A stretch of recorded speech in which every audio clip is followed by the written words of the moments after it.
ஆமா, அதாவது உங்களுக்கு 2 வாழ்க்கை இல்லையா? ஆமா ஆமா, முதல் வாழ்க்கையில வந்து போனா மனைவி வந்து குழந்தை இல்லை. முதல் மனைவி புத்தி சுவாதீன மாதிரி ஆகி பல லட்சம் செலவு பண்ணி நிம்மதி எல்லாம் போயிட்டாங்களா? ஆமா சார். 10 லட்சம் மேல செலவு பண்ணி செய்வினை அது சூன்யம் சொல்லிட்டு பல பேருடைய ஜோசியம் பார்த்து பரிகம் பண்ணி எல்லாத்தையும் தோத்துட்டீங்களா? ஆமா. அதனால வந்து 2ஆம் மனைவிக்கு ஒரு மகன் ஒரு மகள் இருக்காங்களா? இருக்காங்க. சொல்லுங்க. முதல் மனைவிக்கு வந்து அன்பா பார்த்தோம், நிம்மதி எல்லாம் போயிடுச்சா? போயிடுச்சு சார், போயிடுச்சு. அவங்களுக்கு வந்து உடல் பாதிப்பு இருந்தது, மன பாதிப்பு இருந்தது, மருத்துவம் பார்த்தோம், குணமாக முடியல. ஆமா. 2ஆம் மனைவிட்ட வாழ்ந்து அன்பான மனைவி கொடுத்தானா? அதாவது முதல் மனைவிட்ட காமம் இருந்தது. ஆமா. ஆனா அவங்களுக்கு மனநிலை பாதிப்பால போயிட்டாங்க. ஆமா. குழந்தையும் இல்ல.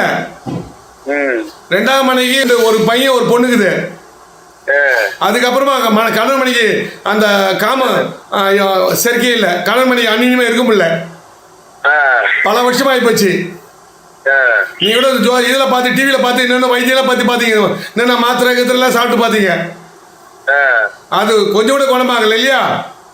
ஆமா ஐயா, கரெக்டா சொல்லுங்க. நீ சொல்றது பூரா கரெக்டா இருக்குது. ஆக மொத்தல நீங்க வந்து போன மகிழ்ச்சியா வாழணும்னு நினைக்கிறீங்க. கணவன்மணி அந்நியமா இருக்குன்னு ஆசைப்படுறீங்க. அதாவது ஆனா கணவன்மணி சேர முடியல. அந்த பாதிப்பு இருக்குது. அந்த பாதிப்பு நீங்களும் ஆசைப்படுறீங்க இல்லையா? அந்த பாதிப்பு நீங்க கணவன்மணி அந்நியமா இருக்கணும். அந்த அந்த இல்லற வாழ்க்கையில மகிழ்ச்சியா வாழணும். அந்த இல்லற வாழ்க்கையில வாழ முடியல. வறுமையான காலத்துல காமம் வந்தது, வசதியான காலத்துல காமம் வரல. வறுமையான காலத்துல மகிழ்ச்சியா வாழ்ந்தீங்க. ஆனா வசதியான காலத்துல வாழ வேண்டிய வயசுல வாழ முடியல. வயசு ஆக காம சுகம் சொத்தமா பல வருஷமாச்சு கணவன்மணி சேர்ந்து இல்லையா? சொல்லுங்க. பையனும் உங்க பேச்சு மரியாதை கொடுக்க மாட்டான். அவங்க அம்மா பேச்சு கேட்கறது, உங்க பேச்சு கேட்கல. கஷ்டப்பட்டு வளர்த்து ஆளாக்குனீங்க.